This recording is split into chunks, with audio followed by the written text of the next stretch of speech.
কথা বলার সময় নিজেকে নিয়ন্ত্রণ রাখা অত্যন্ত জরুরি।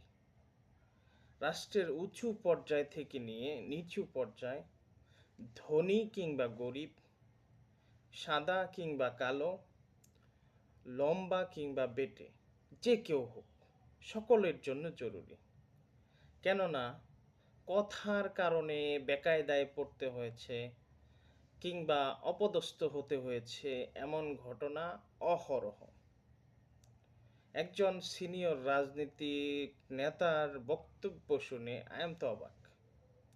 তিনি বলেছেন ইরাক ইরান যুদ্ধ বন্ধ করার জন্য হস্তক্ষেপ করেছিলেন জিয়াউর রহমান।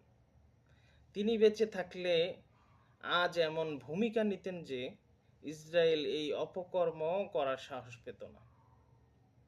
কি বলবো, কিছু বলার ভাষা খুঁজে পাচ্ছি না।